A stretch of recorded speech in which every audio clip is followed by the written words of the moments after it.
মধ্যপ্রাচ্যে টান টান উত্তেজনা। যুদ্ধ হবে কিনা সেই প্রশ্ন যেন বাতাসে ভাসছে।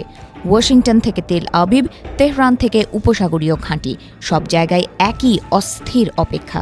বিশ্লেষকরা বলছেন পরিস্থিতি এমন জায়গায় এসে দাঁড়িয়েছে যেখানে একটি সামরিক হামলা পুরো অঞ্চলকে এক নতুন অজানা অধ্যায়ে ঠেলে দিতে পারে। সবকিছুর কেন্দ্রে রয়েছে ইরান। দেশটির অভ্যন্তরীণ অস্থিরতা, পারমাণবিক কর্মসূচি এবং রাজনৈতিক সংঘাত মিলিয়ে পরিস্থিতি এখন অত্যন্ত জটিল। গত মাসে ইরানে বড় ধরনের গণবিক্ষোভ হয়।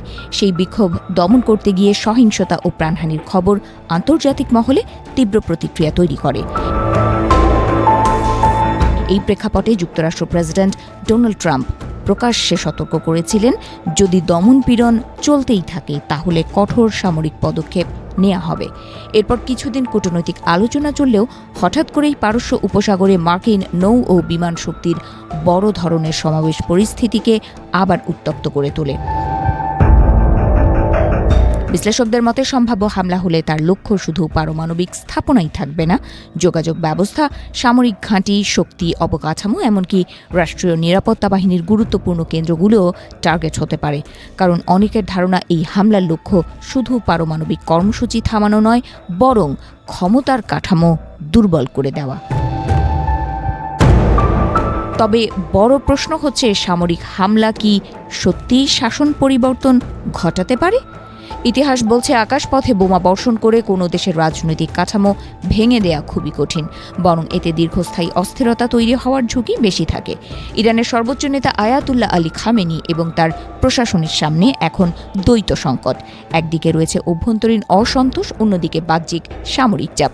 তবু অনেক পর্যবেক্ষক মনে করেন, যদি দেশটি হামলার মুখে পড়ে তাহলে জাতীয়তাবাদী আবেগ আবারও জনগণকে ঐক্যবদ্ধ করতে পারে। এখানেই রয়েছে আর একটি জটিল বাস্তবতা। গত কয়েক দশকের অভিজ্ঞতায় দেখা গেছে, যেসব দেশ পারমাণবিক অস্ত্র তৈরি করেছে তারা বড় আকারের সামরিক আক্রমণ থেকে অনেকটাই নিরাপদ থেকেছে, আর যেসব দেশ পারমাণবিক কর্মসূচি ছেড়ে দিয়েছে বা তৈরি করতে পারেনি তাদের উপর হামলা হয়েছে। এই বাস্তবতা ইরানের কৌশলগত সিদ্ধান্তকে গভীরভাবে প্রভাবিত করতে পারে। বিশ্লেষকদের আশঙ্কা, যদি বড় আকারের হামলা ঘটে তাহলে তা ইরানকে পারমাণবিক অস্ত্র তৈরির পথে আরও দ্রুত এগিয়ে যেতে উৎসাহিত করতে পারে, কারণ তখন শাসক গোষ্ঠীর কাছে এটি নিরাপত্তার শেষ গ্যারান্টি হিসেবে মনে হতে পারে। এদিকে আঞ্চলিক উত্তেজনায় গুরুত্বপূর্ণ ভূমিকা রয়েছে ইসরায়েলের।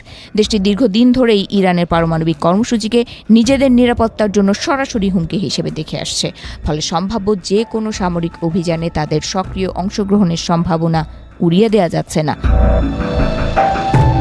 তবে যুদ্ধের আরেকটি গুরুত্বপূর্ণ দিক রয়েছে যা প্রায় আলোচনায় কম আসে, সেটি হলো সাধারণ মানুষের অবস্থান। ইরানের একটি অংশ বর্তমান শাসন ব্যবস্থার বিরুদ্ধে হলেও বিদেশি সামরিক হামলা নিয়ে তাদের মধ্যে দ্বিধা রয়েছে। ইতিহাস দেখায়, বাইরের আক্রমণ অনেক সময় অভ্যন্তরীণ বিভাজনকে মুছে দিয়ে জাতীয় ঐক্য তৈরি করে।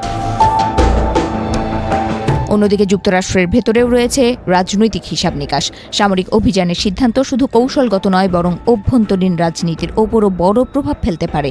জনমত জরিপে দেখা যাচ্ছে বড় অংশের আমেরিকান নাগরিক নতুন যুদ্ধের বিপক্ষে।